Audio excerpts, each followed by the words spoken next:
तेरी हिम्मत कैसे हुई मेरे मंगेतर पे हाथ उठाने की? तुझे आम आदमी को मारने का हक किसने दिया है? मैडम, मुझे माफ कर दीजिए। मैं आपको पहचान नहीं पाया। मुझे नहीं पता था कि वो लड़का आपका मंगेतर है।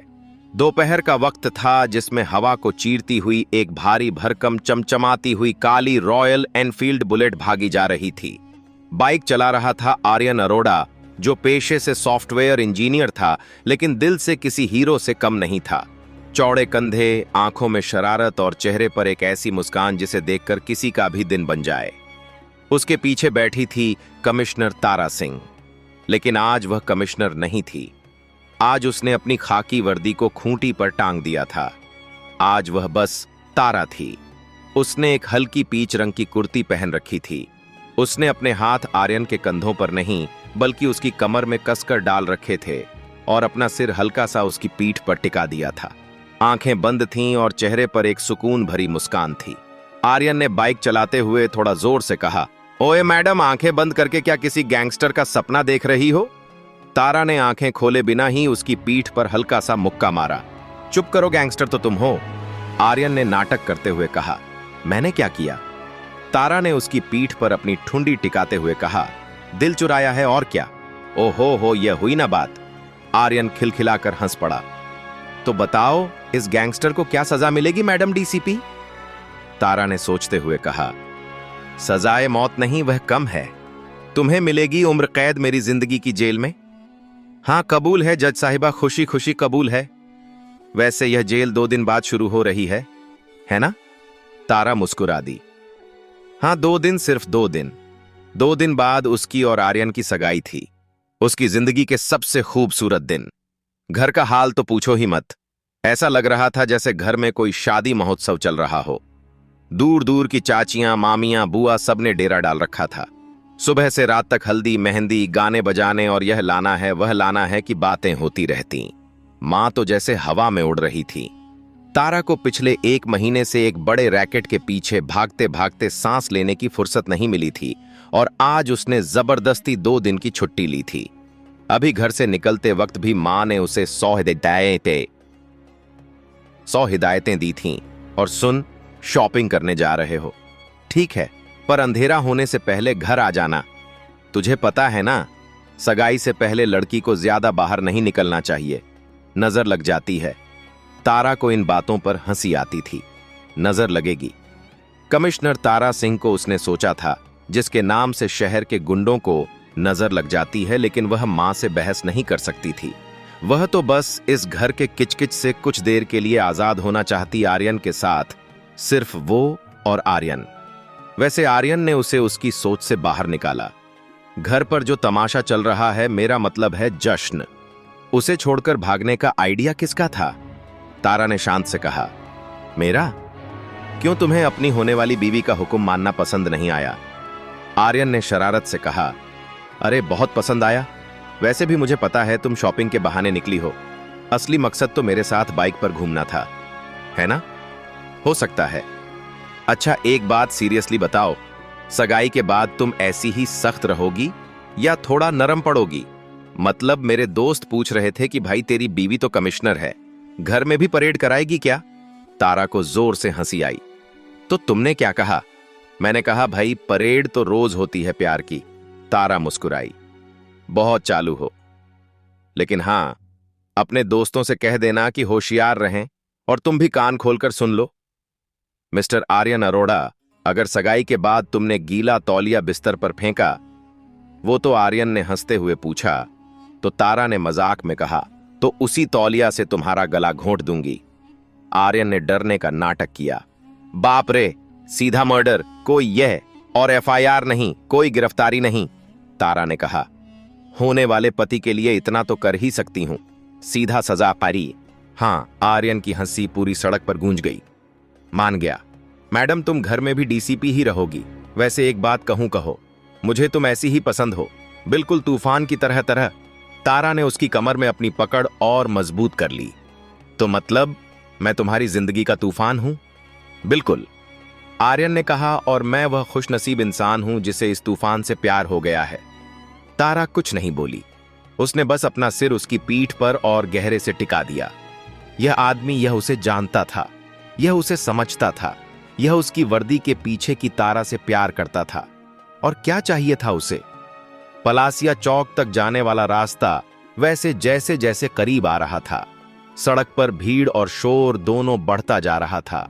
गाड़ियों के हॉर्न, लोगों की आवाजें, वो लोग शहर के सबसे बड़े मॉल की तरफ जा रहे थे।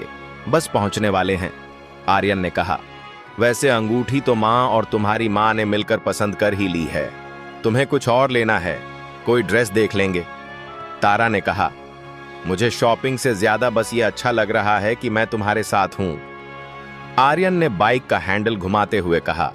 मॉल वॉल छोड़ो, कहीं लॉन्ग ड्राइव पर निकल जाए समंदर किनारे। अरे नहीं मां, मार डालेंगी। कहां है? जल्दी आने को, नजर लग जाएगी। हाँ हाँ, तुम्हें नजर लगेगी।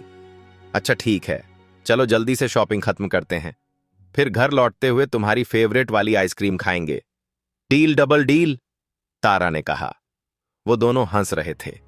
उन्हें नहीं पता था कि अगले ही पल उनकी यह हंसी या सुकून सब गायब होने वाला था, क्योंकि तूफान तो अब आने वाला था। मॉल के एंट्रेंस से ठीक पहले सड़क के किनारे, जहां शाम होने से पहले अक्सर गरीब गुरब्बा लोग अपनी छोटी मोटी दुकानें ठेले लगाकर खड़े हो जाते थे, वहां आज कुछ ज्यादा ही हलचल थी, भीड़ जमा थी। आर्यन ने बुलेट धीमी करते हुए कहा, क्या हो गया वहां? तारा ने, जो अब तक आर्यन की पीठ में छुपी हुई थी, सिर उठाकर सामने देखा, और जो देखा उसे देखते ही उसके चेहरे की वह सुकून भरी मुस्कान, वो चुलबुलापन सब एक पल में जम गया। सामने 4-5 पुलिसकर्मी थे, वही खाकी वर्दी, वही हाथ में डंडे, और वह सब मिलकर एक गरीब बुजुर्ग ठेले वाले को घसीट रहे थे। वह बेचारा 60 से 65 साल की उम्र रही होगी।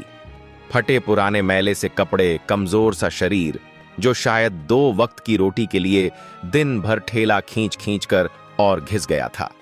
उसके ठेले पर कुछ सब्जियां थीं, टमाटर आज, जो अब जमीन पर बिखर रही थी। पुलिस वाले उसके ठेले को जबरदस्ती उठाकर एक बड़ी सी सरकारी वैन में पटक रहे थे, और वह बुजुर्ग वह रो रहा था, हाथ जोड़कर उन पुलिस वालों के पैर पकड़ने की कोशिश कर रहा था। साहब रहम करो, मत करो ऐसा, उसकी आवाज भीड़ के शोर में दब रही थी। साहब यह ठेला मेरी रोजी रोटी है, बाल बच्चे भूखे मर जाएंगे, साहब मत लीजिए, $100 ले लीजिए साहब। आर्यन ने बुलेट को पूरी तरह रोक दिया। उसके मुंह से निकला, यार यह क्या बदतमीजी है, गरीब आदमी को ही सताना होता है बस। उसने तारा की तरफ देखा, तारा का चेहरा वह सख्त हो गया था। तभी बुलेट के ठीक आगे खड़े एक हवलदार ने, जो डंडा घुमा घुमाकर भीड़ को कंट्रोल करने का नाटक कर रहा था, आर्यन की बाइक को देखा। वो अकड़ कर बोला, ए छोकरा, दिखता नहीं आगे, सायरन वाली गाड़ी खड़ी है, क्या तमाशा देख रहा है? चल पीछे हट, गाड़ी पीछे ले। आर्यन कुछ बोलता, इससे पहले ही उस हवलदार ने शायद अपना रब जमाने के लिए अपना डंडा उठाया और बुलेट के अगले हिस्से पर, फ्रंट मडगार्ड पर जोर से मारा। आर्यन का पारा चढ़ गया। वह गुस्से में बोला, अरे यह क्या तरीका है, ध्यान से मारो, यह सरकारी गाड़ी नहीं है जो मुफ्त में मिली है, खरीदी है। हवलदार को यह बात छुप गई। ओहो, जबान लड़ाता है। वह आर्यन की तरफ बढ़ा, अभी बताता हूं किसकी गाड़ी है, चल कागज निकाल। कागज क्यों निकालूं, मैंने सिग्नल तोड़ा है क्या?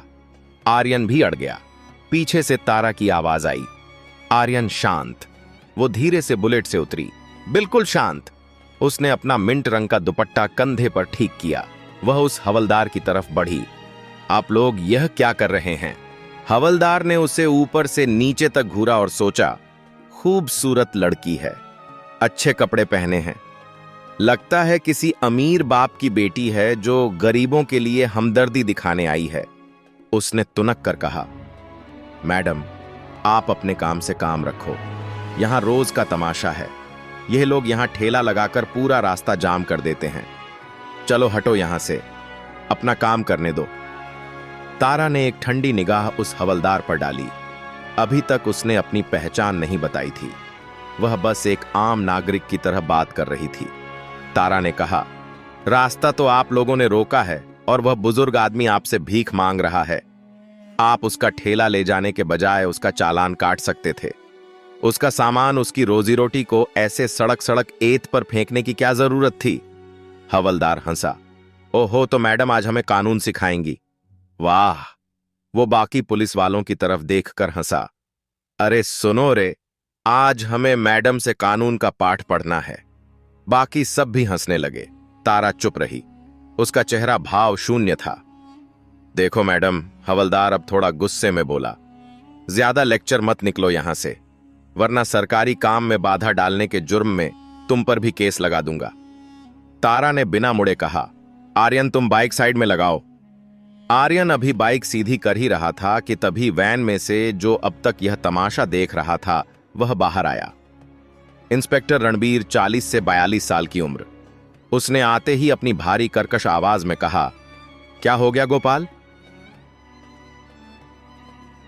हवलदार ने चापलूसी से कहा, एक छोकरी से साहब, यह मैडम है, पता नहीं कौन है, हमें हमारा काम सिखा रही है, कह रही है कि हम गलत कर रहे हैं। इंस्पेक्टर रणबीर ने तारा को देखा। ज्यादा ही सुंदर है और जबान भी तेज है। फिर उसकी नजर आर्यन पर पड़ी जो अभी बुलेट पर बैठा था और यह सब गुस्से से देख रहा था। इंस्पेक्टर को लगा यह कोई अमीर बॉयफ्रेंड गर्लफ्रेंड है जो शाम को घूमने निकले हैं और हीरो बनने की कोशिश कर रहे हैं। इंस्पेक्टर रणबीर ने आर्यन की तरफ देखकर कहा, क्या तमाशा लगा रखा है?